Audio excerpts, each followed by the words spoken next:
सभी को शुभेच्छा, हैप्पी थॉट्स। इस विशेष संदेश में आप सभी का स्वागत है। आइए इस संदेश को ग्रहणशील होकर सुने और समझें। प्यारे खोजियो, आप सबको शुभेच्छा। हर एक को तलाश है मुक्ति की। कोई कहता है मुझे क्रोध से मुक्ति मिल जाए तो बस, क्योंकि गुस्सा उसे इतना आते रहता है सुबह से लेकर रात तक। वो कहता है इससे मुक्त हो जाऊं तो बस हो गया और मुझे कोई चीज नहीं चाहिए। अगर कोई इंसान दिन भर क्रोध कर रहा है तो बहुत जल्द ही उसकी वो शक्ति खत्म हो जाती है और वो बीमारियों से घिर जाता है। मगर आप में से कुछ लोग कहेंगे कि ये जो बोर्डम होता है, हमें बार बार हम बोर होते हैं, अब तो छुट्टियां चल रही है, मन परेशान करता है, ये बोर्डम से मुक्ति हो जाए तो सबसे बड़ी मुक्ति हो जाए। और आजकल तो देखोगे छोटे छोटे बच्चे भी कहते हुए सुनाई देते हैं कि बोर हो गए। कुछ लोग कहेंगे ये जो उलझने हैं, बहुत सारे सवाल दिमाग में चलते रहते हैं, ऐसा क्यों है, वैसा क्यों है, ईश्वर गरीब क्यों बनाता है, अमीर क्यों बनाता है, कहीं भूकंप क्यों करता है, इतने लोग क्यों मार देता है, किसी को अपाहज बनाता है, क्यों बनाता, कितने सवाल। तो कंफ्यूजन में है। कहता है इस उलझन से मुक्ति मिल जाए। कोई कहता है हमारी उलझन है निराशा, हम जो डिप्रेस रहते हैं, चिंताएं घेर लेती है, ये हमारी समस्या है। भविष्य में क्या होने वाला है, ये विचार बार बार परेशान करते हैं, इसका कुछ इलाज किया जाए। कोई कहता है कि मुझे जो चोट पहुंचती है, अहंकार को जो तकलीफ होती है, ये न हो। फिर कोई कहता है कि ये भी मेरी तकलीफ नहीं है। कहता है कि मेरी तकलीफ जो है, भूतकाल जो है उसमें जो हुई गलतियां हैं वो मुझे बार बार याद आती है, गिल्ट आता है, अपराध बोध आता है। जो गलतियां हो गई बार बार याद आती है, मैंने क्यों किया, ऐसा क्यों किया, सोच सोच के परेशान होता हूं, तो उसकी समस्या है अपराध बोध। कोई कहता है कि ये भी समस्या नहीं, मेरी समस्या है लोभ लालच वासनाएं, ये इतना परेशान करती है कि उसमें मैं डूबा रहता हूं, तो ये उसकी परेशानी है। तो कोई डर की वजह से परेशान, वो कहता है डर से मुक्त हो जाऊं। तो कोई कहता है द्वेष जो है, इलविल जो है, मन में नफरत जो है, घृणा जो है, ये हमें परेशान करती है, तो इससे मुक्ति मिल जाए। कोई कहता है कि हमें ईर्ष्या से मुक्ति मिल जाए। इन चीजों से मुक्त होना है तो हमें देखना होगा कि क्या क्या तरीके आज तक बताए गए हैं। अब भी समझ रहे होगे इस वक्त कि हाँ, ये समस्या तो मेरे साथ है, मैं कैसे मुक्त हो जाऊं। तो क्या हम सिर्फ उसी समस्या को सुलझाएं या ऐसा कुछ सुलझाएं जिससे सभी के साथ एक साथ छूट जाएं? क्या ऐसा कोई रास्ता है? जैसे शुरू में बताया कि कोई कहता है क्रोध से मुक्ति हो जाए, तो क्रोध एक समस्या है जिसकी। तो आज तक जो 4 तरीके इस्तेमाल हुए हैं क्रोध से बचने के लिए, वो 4 तरीके क्या है और हमें कैसे 5वें तरीके पर जाना है। यहां जो लोग आते हैं उनको हम वो अंतिम रास्ता बताना चाहते हैं, जो तैयार है वे उस पर चले। तो उसमें जब आप शुरुआत से समझने लगते हो, बात पकड़ में आती है तो ये कितना आसान है, बात समझ में आई तो ये बहुत आसान है। अगर एक एक कदम हम आगे बढ़ेंगे तो ये बहुत सहज है, बहुत सरल है। दूसरा जो बताया गया बोर्डम, तो उसके भी मुक्ति के 4 तरीके बताए गए। बोर हो रहे हो तो 4 तरीके क्या बताए गए हैं। पहला तरीका बताया गया है कि सेंसलेस हो जाओ या नॉनसेंस हो जाओ। पहला तरीका सेंसलेस, यानी कि तुम होश में न रहो। आप जानते हैं ना कि लोग बोर होते हैं तो जो शराब पी लेते हैं, शराब पी लेने के बाद ये जो दुनिया उनको बोर लगती थी वो उनको रंग बिरंगी लगने लगती है, रंग बिरंगी लगती है। बहुत सारी चीजें दिखाई देने लगती है उनको जो पहले दिखाई नहीं दे रही थी। तो शराब ने ऐसा क्या कर लिया, वो उसे सेंसलेस बना रहा है। सेंसलेस हो जाए, नॉनसेंस हो जाए। नॉनसेंस होना यानी पागल हो जाना, और आप जानते पागल बोर नहीं होते। तो ये पहला तरीका बोर्डम को हटाने का। दूसरा तरीका एब्सेंट माइंडेड, यानी परेशानी हो तो माइंड कहीं और चला जाए। एब्सेंट माइंडेड लोग जानते हैं ना आप, कि माइंड कहीं और होता है, काम कुछ और कर रहे होते हैं, एब्सेंट माइंडेड प्रोफेसर्स के बारे में आप सुनते हो, जो गया है अपने घर, शाम को दरवाजा खटखटाया है, अंदर बीवी ने आवाज सुनकर कहा कि प्रोफेसर साहब कॉलेज में है, बाद में आओ। तो अच्छा कहता ठीक है कल आऊंगा, और चला जाता है। लोगों के जिंदगी में बहुत बड़ी अच्छी अच्छी घटनाएं होती रहती है, जिसकी वजह से वो बोर नहीं होते, बहुत इंटरेस्टिंग बातें, फिर बाद में वो हंसते रहते, अच्छा ऐसा हो गया क्या मेरे साथ, उनको आश्चर्य होते रहता है। तो ये भी बोर नहीं होते जो एब्सेंट माइंडेड है। दूसरा तरीका। तीसरा तरीका क्या है? Single minded. सिंगल माइंडेड यानी एक ही लक्ष्य को पकड़कर चलने वाले लोग, एक ही लक्ष्य, उनके दिमाग में बाकी बातें आती नहीं है, बोर होने का उनको समय नहीं रहता। साइंटिस्ट लोग होते हैं ना, जो प्रयोग करते जा रहे हैं, एक फेल हो गया, दूसरा। एडिसन जैसा पर्सन होगा जिसने इलेक्ट्रिसिटी का आविष्कार किया, जिसकी वजह से हम आज इतना आसानी से सुन पाए। तो ये जो आविष्कार जिसने किया, इतने बार फेलियर के बाद भी वो करते जाता है, वो बोर नहीं होता। वो बाकी लोगों से कुछ एक्सपेक्ट नहीं कर रहा। जो लोग एक्सपेक्ट नहीं करते दूसरों से कुछ भी, घर जाऊंगा बीवी चाय बना के देगी, वो एक्सपेक्ट नहीं करता, तो बड़ा मजे में है, वो बोर नहीं हो रहा। क्योंकि घर गया चाय बना के मिली तो वो आश्चर्य करेगा, अरे वाह, एक्सपेक्टेशन नहीं था और किसी ने चाय पिला दी, तो बड़ी बात होगी। जो एक्सपेक्ट कर रहा होता है वो बड़ा परेशान होता है, अरे मैं चाहता था ऐसा हो, ये नहीं हुआ, वैसा हो जाए, वैसा नहीं हुआ। हमारी जो सिंगल माइंडेड पर्सन है ये बड़ा खुश है। तो जो लोग लक्ष्य बनाते हैं जीवन में, उस पर काम करते हैं, वे लोग बोर नहीं होते हैं। तो तीसरा तरीका है सिंगल माइंडेड हो जाओ। चौथा तरीका है प्रेजेंट माइंडेड हो जाओ। प्रेजेंट माइंडेड यानी वर्तमान में रहना सीख जाओ। बहुत आसान भी और बहुत कठिन भी, क्योंकि इंसान वर्तमान को छोड़कर हर जगह जीता है। वो भूतकाल में भी जाता है, वो भविष्य काल में भी जाता है, वो मेमोरी में भी जाता है, वो कल्पना में भी जाता है। अभी आप यहां सुन रहे हो तो माइंड बहुत सारे चक्कर लगाकर आया, बहुत जगहों पर जाकर आया। वर्तमान में जो चल रहा है उससे वो भागना चाहता है। थोड़ा भी बोर हुआ, लाइट बंद हुई तो वो भागना चाहेगा, कुछ भी हुआ तो वो भागना चाहेगा। यहां जो चल रहा है, यहां गर्मी हो या लाइट न हो, यहां जो भी चल रहा हो, अभी यहीं रहे। अगर आज हम आए हैं 1 घंटा निकालकर, तो 1 घंटा यहीं रहे ना, और कहीं जाने की क्या जरूरत है। बाद में जाएंगे वहां पर, प्रवचन हो जाए तो बाद में सोचेंगे उस पर, क्या बताया, क्यों बताया, सही है गलत है, वो तो बाद की बात है ना। पहले सुन तो ले क्या बता रहे हैं। तो वर्तमान में जो रहना सीख जाते हैं, प्रेजेंट माइंडेड, वे कभी बोर नहीं होते। प्रेजेंट माइंडेड क्यों नहीं हो पाते लोग, वर्तमान में क्यों नहीं रह पाते? क्योंकि वहां होता है कॉन्ट्रास्ट मन। कॉन्ट्रास्ट मन क्या करता है? वो हमेशा कुछ बोलना चाहता है। अभी आप सुन रहे हो तो कुछ बोलना चाहता है, कुछ अच्छा कुछ बुरा, कुछ ज्यादा अच्छा कुछ कम अच्छा, कुछ ज्यादा बुरा कुछ कम बुरा, वो तोलना चाहता है। इसलिए उसको तोलू मन भी कहा गया है। हर इंसान के अंदर जो तोलू मन है, किसी जानवर में नहीं है, यही विशेषता है। इंसान के अंदर ही ये तोलू मन है, किसी जानवर में नहीं है। इसलिए जानवर आपको बड़े खुश दिखाई देंगे, वो बोर होते हुए नहीं दिखाई देंगे कि बोर हो गया है। कोई पक्षी लगता है कि आपको बोर हो गया, उड़ उड़ के वापस सुबह होगी, वापस वही काम करेगा, सेम रिपीटेशन, मगर कोई बोरडम नहीं है, हमेशा ताजा दिखेगा। तो तोलू मन आता है, तुलना करने लग जाता है। दिन भर सुबह से रात तक देखो कि कितनी बातचीत अंदर चल रही है, बाहर भी उतनी नहीं चलती है। अगर एक वो कैसेट तैयार की जाए, जितने विचार आपको आए, तो हर दिन एक 3 घंटे की पिक्चर बनेगी कि नहीं? हर दिन एक फिल्म बन रही है, हर दिन एक स्टोरी बन रही है। तो तोलू मन है और सहज मन है हर इंसान के अंदर। सहज मन जो सहजता से काम करता है। अभी आप खाना बना रहे हो तो कौन सा मन काम कर रहा है? सहज मन। मशीन पर काम कर रहे हो तो कौन सा मन काम कर रहा है? सहज मन। दुकान पर काम कर रहे हो, ग्राहक को कुछ दे रहे हो, कौन सा मन काम कर रहा है? सहज मन। कपड़ा दिखा रहे हो, प्रोडक्ट दिखा रहे हो, सहज मन काम कर रहा है। मगर ये काम करते करते जब काम खत्म हुआ तो आता है तोलू मन, जो आके कहता है ये मेरा काम था जो पूरा हुआ, इस तरह होता था तो ज्यादा अच्छा होता था, उस तरह नहीं होता था तो ज्यादा अच्छा होता था।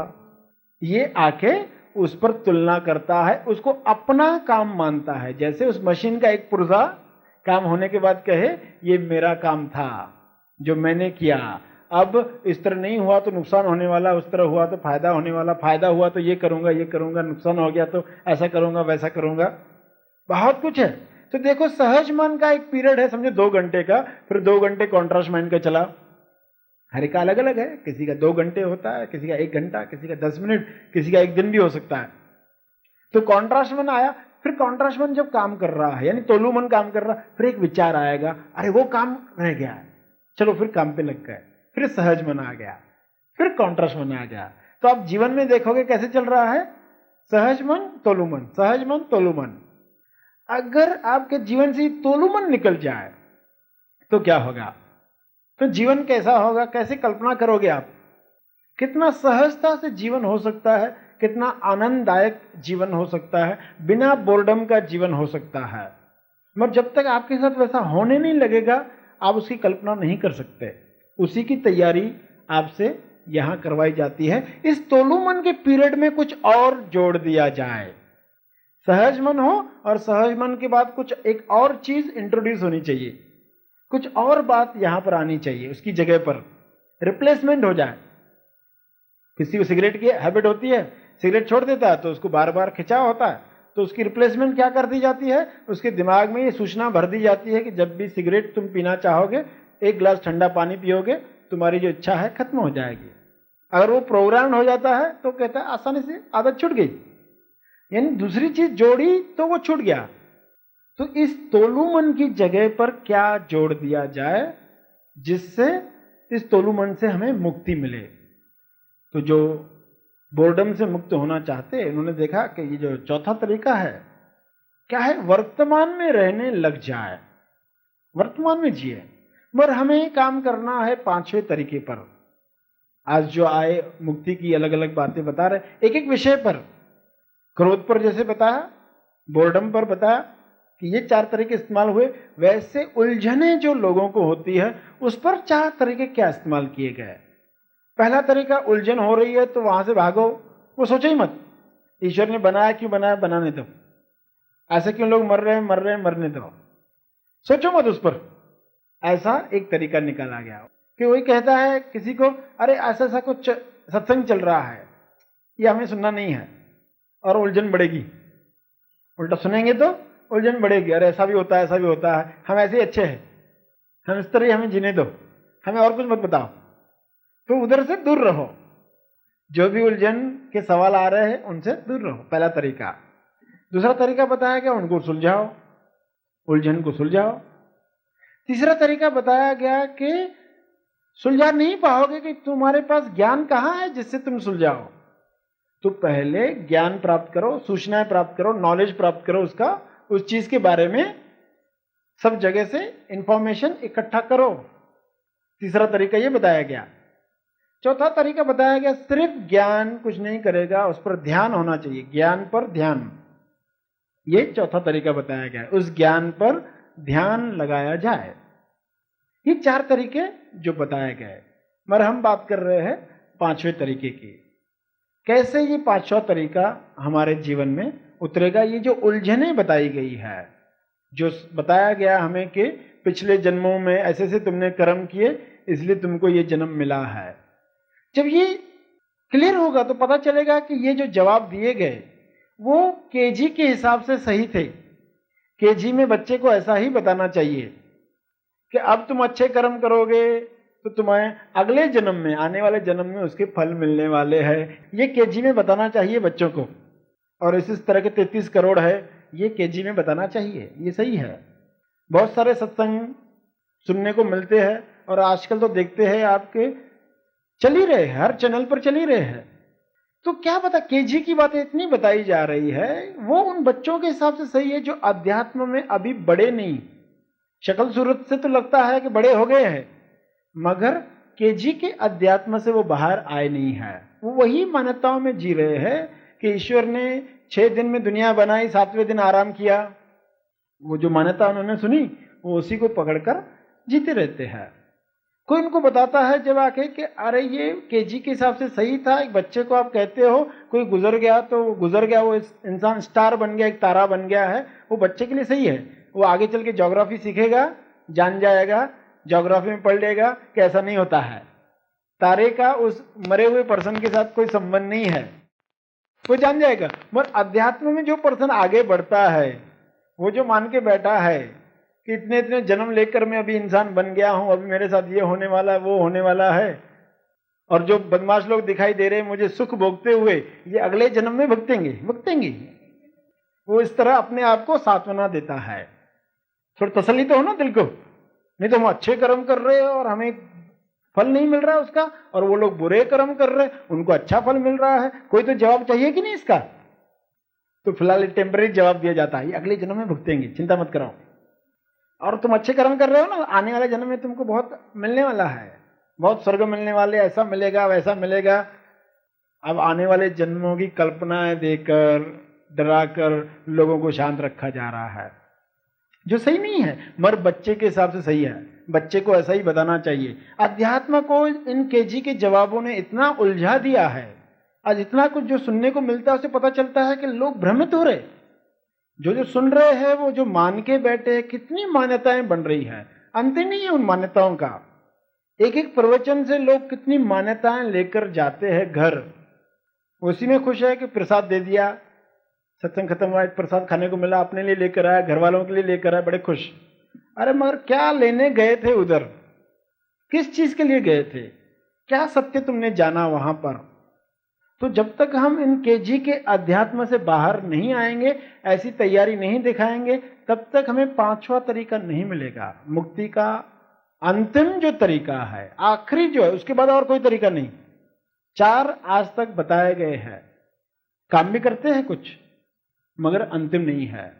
अगर तैयारी है कि आंख खुल जाए, सब हमें अपने अनुभव से दिखाई दे, तो हमें आना है, सिस्टमेटिक सुनना है, चरण दर चरण सुनना है, ये तैयारी दिखानी है। मगर जो 4 तरीके बताए गए, क्या बताया गया? एक तो तरीका बताया गया क्रोध से छूटना है तो रोको अपने आप को, जब क्रोध आए तो रोको।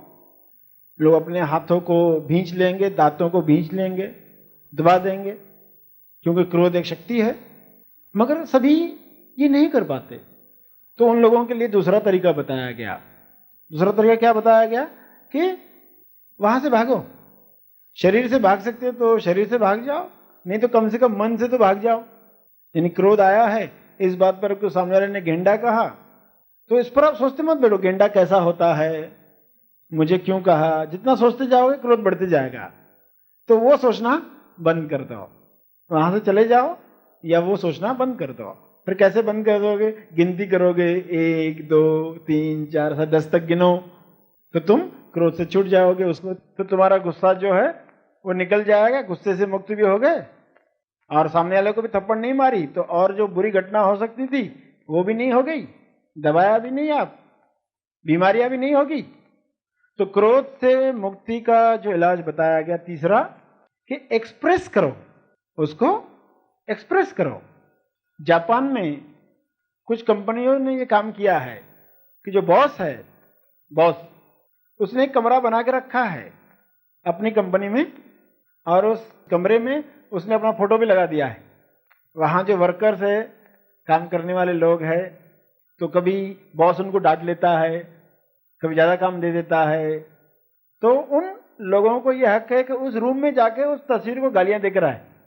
ये ओपन है, मतलब एक हेल्दी कंपटीशन के हिसाब से ये किया गया है। बॉस चाहता है कि वर्कर्स के मन में कुछ रहे नहीं, क्योंकि ये रहेगा तो ये प्रोडक्ट पर असर लाएगा। आज जापान जो सबसे आगे है, किस लिए है? कि वो वर्कर्स का भी ख्याल रख रहा है कि ये अगर गुस्से में है, परेशान है बॉस से, तो उसका असर काम पर होने वाला है। तो वो कमरे में जाएंगे, अंदर उसको गालियां देंगे, साउंड प्रूफ रूम है, बाहर सुनाई नहीं देगा। हाँ, लोगों को ये मालूम है, बॉस को भी मालूम है कि फला फला पर्सन कमरे में गया हुआ है, उसको कोई दिक्कत नहीं, उससे कोई परेशानी नहीं। अच्छा है कि लोग जो थोड़ा थोड़ा जमा कर रहे हैं उसी दिन निकाल दे, घर जाए तो फ्रेश होकर जाए। नहीं तो क्या होता है, घर गए तो बीवी ने कहा शक्कर लाए, तो आशीर्वाद हो गई उधर, जो वहां नहीं निकाल पाया वो यहां शुरू हो गया। और बीवी अपने बेटे को डांटेगी, होमवर्क करता नहीं, खेलते रहता दिन भर, और वो बेटा अपने दोस्त को पिटाई करके आएगा, नोटबुक देता नहीं मेरी, लेता है तो, और मित्र किसी कुत्ते को दाग के पत्थर मार के आएगा, कुत्ता परेशान होगा, ये आखिर क्यों हो रहा है मेरे साथ, और परेशानी में उस बॉस को काट लेगा और बॉस जाके वर्कर पर चिल्लाएगा। तो कैसे ये एक साइकिल तैयार होती है। तो एक तीसरा तरीका जो बताया गया कि आपको क्रोध आया है तो आप एक्सप्रेस करो। किस तरह? ताकि सामने वाले का नुकसान भी ना हो और आपका क्रोध भी निकल जाए। एक तरीका ये बताया गया, तीसरा तरीका। चौथा तरीका बताया गया कि क्रोध को ऑब्जर्व करो, देखो कि क्या होता है क्रोध में, कैसे एक हीट तैयार हुई है, एक गर्माहट तैयार हुई है बॉडी के अंदर, कैसे कंपन हो रहा है, कैसे हृदय की धड़कन बढ़ रही है। सीधे क्रोध को नहीं देख सकते हो तो क्रोध के लक्षण जो है हमारे अंदर, सामने वाले को छोड़कर अपने आप को देखना शुरू कर दो। ये चौथा तरीका बताया गया कि जैसे जैसे क्रोध का साक्षात्कार करोगे तो क्रोध धीरे धीरे खत्म होते जाएगा। हर घटना में ये करते रहे तो धीरे धीरे आप देखोगे कि क्रोध अब आप पर हावी नहीं होता, अब वो मालिक नहीं रहा, अब वो नौकर बन गया। ये चौथा तरीका बताया गया। मगर एक पांचवा तरीका भी है। सब तरीके बताए जाते हैं तब तक जब तक आंख नहीं खुलती। अंधे को छड़ी दी जाती है जिसकी ऑपरेशन होने वाली है, तो छड़ी कब तक उसको इस्तेमाल करने के लिए कहा जाता है? जब तक ऑपरेशन हो नहीं जाती। तो ये जो चार तरीके, और हर चीज से मुक्त होने के चार तरीके बताए गए हैं। आज तक चार तरीके बताए गए हैं, मगर जो पांचवा तरीका है वो आंख खोलने का तरीका है, वो उस अंडरस्टैंडिंग, उस समझ का तरीका है, वो उस सत्य का तरीका है जिसके लिए हम यहां एकत्र हुए हैं, जिसकी तैयारी आप लोगों से करवाई जा रही है और पहले आपके सामने रखी जा रही कि देखो इस तरह का मार्ग है, क्या आप इस पर चलना पसंद करोगे? या आपको पहला वाला तरीका ठीक लगता है, दूसरा वाला ठीक लगता है, तीसरा वाला ठीक लगता है कि चौथा वाला ठीक लगता है?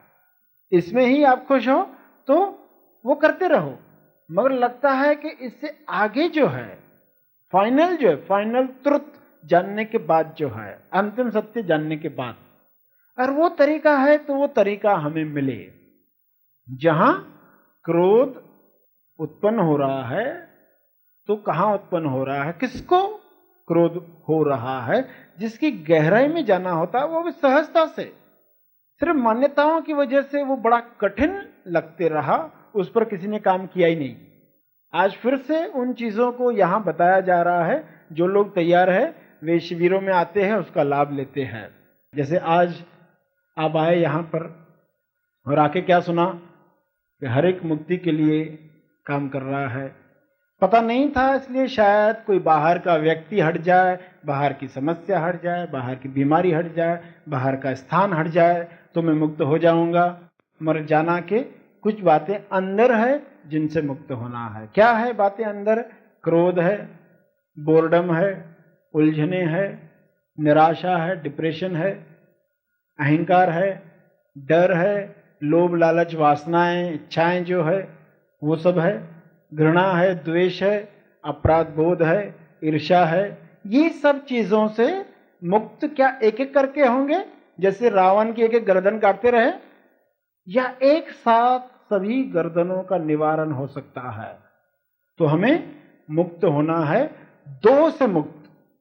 अगर हम कहें असली मुक्ति किससे होनी है? दो से मुक्ति, क्योंकि मन कॉन्ट्रास्ट मन यानी दो में विभाजित करने वाला, दो से मुक्ति। सफलता असफलता, सुख दुख, दोनों से मुक्ति। बोर्डम कहां पर है? सुख और दुख के बीच में, वहां बोर्डम है, यहां से रास्ता निकल सकता है। तो बोर्डम बीमारी है और बोर्डम बड़ा इलाज बन सकता है। अगर आप बोर्डम का मुकाबला करना सीख गए तो यहां से एक रास्ता निकलेगा। सफलता असफलता के बीच में एक जगह है, मौत और जीवन के बीच में एक जगह है। वो जो बीच की जगह, श्वास अंदर जा रही बाहर आ रही, बीच में एक जगह है। एक विचार आ रहा है फिर दूसरा विचार आ रहा है, उसके बीच में एक जगह है। ये जो बीच में जगह है, यहां से रास्ता खुल सकता है। ये मुक्ति का स्थान है। दो से मुक्त होना है तो उनके बीच से जो रास्ता निकल रहा है उसको सुनने की तैयारी आपकी चाहिए, तो रास्ता आसान हो जाएगा। क्रोध के बारे में जैसे बताया, चार तरीके बताए कि रोको उसको कहा गया, या कहा गया कि उससे भाग जाओ, 10 तक गिनो, या तो भगवान का नाम ले लो, या कहा गया एक्सप्रेस करो, तकिया ले लो, उसकी पिटाई कर लो। जापान में तो बताया कि कैसे लोग, बॉस जो है कितने के अच्छे ढंग से अपना एक रूम बना के रखता है, वो बॉस की बदली हो गई तो दूसरे बॉस की तस्वीर आ जाएगी, किसी को दिक्कत नहीं है, किसी को परेशानी नहीं कि मेरे मूर्तियों को क्यों कोई गाली दे रहा है, कोई परेशानी नहीं, तो सब उसी दिन खाली हो जाते हैं। और फिर चौथा तरीका, क्रोध को देखने के लिए कहा गया, क्रोध को देखो, कैसे धड़कन बढ़ रही है, कंपन बढ़ रही है, कैसे हीट तैयार हो रही है, शरीर कांप रहा है, देखो। मगर हम 5वें पर काम करना चाहते हैं। बोर्डम से कहा गया कि नॉनसेंस, सेंसलेस हो जाओ, या कहा एब्सेंट माइंडेड हो जाओ, दूसरा तरीका बताया गया। तीसरा तरीका सिंगल माइंडेड हो जाओ, एक ही लक्ष्य रखो, लोगों से एक्सपेक्ट करना बंद कर दो, जिसने जो भी किया आश्चर्य होगा आपको, क्योंकि हम एक्सपेक्ट कर ही नहीं रहे थे, जो भी किया वो बोनस था, बहुत खुशी हो रही, बोर नहीं होगी। जो बहुत एक्सपेक्ट कर रहे वो बहुत बोर होते, अरे ये मैं सोच रहा था वो नहीं हुआ, वो सोच रहा था वो नहीं हुआ। और फिर कहा प्रेजेंट माइंडेड, वर्तमान में रहना, सहज मन और तोलू मन के बीच में कोई एक नई चीज क्रिएट हो जाए, जिसे तोलू मन समाप्ति की ओर शुरू हो जाए। ये तोलू मन कैसे मरेगा, उसकी ही तैयारी आपसे शिविर में करवाई जाती है, जिसका इलाज आपको बताया जाता है। और जो उलझनों के 4 तरीके बताए गए, कैसी उलझने हैं अध्यात्म की, कितने सारे प्रश्न हैं, मगर आज आपने जाना जो भी जवाब बताए गए हैं वो केजी के है। केजी के है यानी गलत नहीं है, कोई ये मान न ले कि हमने कहा बाकी सत्संग गलत नहीं है, मगर बच्चों के लिए सही है, उनको वैसे ही जवाब देने चाहिए। मगर जब बच्चा बड़ा हो जाए तो उसको असली जवाब भी देना चाहिए। तावीज दे दी बचपन में डर से बचाने के लिए, मगर बड़े होकर उससे तावीज ले लें और उसको बताएं कि एक्चुअली में डर से कैसे मुकाबला करना चाहिए, असली बात बताएं कि अंधेरा क्या है, मौत क्या है, भूत क्या है, ये उसको असली बात समझाएं। तावीजों के भरोसे पे नहीं, अंगूठियों के भरोसे पर नहीं। लोग अंगूठियां पहन के बैठे, वास्तुशास्त्र को लेकर बैठे, ये हमारी समस्या सॉल्व करेंगे, ये थोड़े टेम्पररी ठीक है, एक अंगूठी पहन लिया, एक वास्तुशास्त्र, इस तरफ दरवाजा बना दिया, इस तरफ पलंग रखवा दिया, इस तरफ किचन का दरवाजा, ये ठीक है टेम्पररी। मगर जिंदगी भर हम इन्हीं के भरोसे पे, ज्योतिष शास्त्र के भरोसे पे जिएंगे तो हम अपने ऊपर का विश्वास खो देते हैं। ऐसा ही हुआ है आज अध्यात्म में, लोगों ने अपने ऊपर का विश्वास खो दिया है, उन मालाओं में विश्वास रख दिया है। गुरु जी के दर्शन करेंगे 10 बार तो हमारे 10 जन्मों के पाप कट गए, ऐसा कुछ होता नहीं है। लोग ऐसी मान्यताओं में जी रहे हैं। गुरु जी के दर्शन होते हैं तो उस दर्शन से कुछ और बातें होती, कुछ समझ बढ़ती है, उसके चारों तरफ जो वातावरण है ये बताने के लिए ठीक है बच्चों को कि इतने जन्मों के कष्ट, तुम्हारे पाप नाश हो गए। जैसे हम बोलते हैं ना, ये सुनकर मेरा दिल बागो बहार हो गया, तो क्या वाकई बाग बन जाता है, क्या बहार बन जाता है? ये तो बोलने के लिए है, ये बोलना होता है, वैसा होता नहीं है, होता कुछ और है, मगर वो बच्चे नहीं समझ पाएंगे। तो उनको कहा जाता है कितनी बार दर्शन किया, इतने जन्म के पाप नष्ट हो गए, तुम अभी मुक्ति की तरफ जा रहे हो, और ज्यादा दर्शन करो, और ज्यादा दर्शन करो। तो लोग करोड़ों में, लाखों में जाते हैं, अरे तो दर्शन करके आ गए, बहुत खुश है। अरे तुम सीख क्या रहे हो उसमें से? जो होना चाहिए वो तो नहीं हो रहा। पुराने अध्यात्म ने जो कबाड़ा कर दिया है उससे अब हम बाहर आए। ये सब बातें आज आपको बताई गई। आज आकर जो आपने सेवा का मौका दिया उसके लिए आपका बहुत बहुत धन्यवाद। Happy thoughts. महा आसमानी परम ज्ञान शिविर हर इंसान के जीवन का लक्ष्य हो। मैं कौन हूँ? मैं पृथ्वी पर क्यों आया हूँ? मोक्ष यानी क्या? कैसे प्राप्त करें मोक्ष? यदि ये सवाल आपके अंदर है तो महा आसमानी परम ज्ञान शिविर उसका जवाब है। आगामी महा आसमानी परम ज्ञान शिविर में अपना स्थान आरक्षित करने के लिए संपर्क करें। ऑनलाइन रजिस्ट्रेशन के लिए आज ही लॉगिन करें www.tejgyan.org।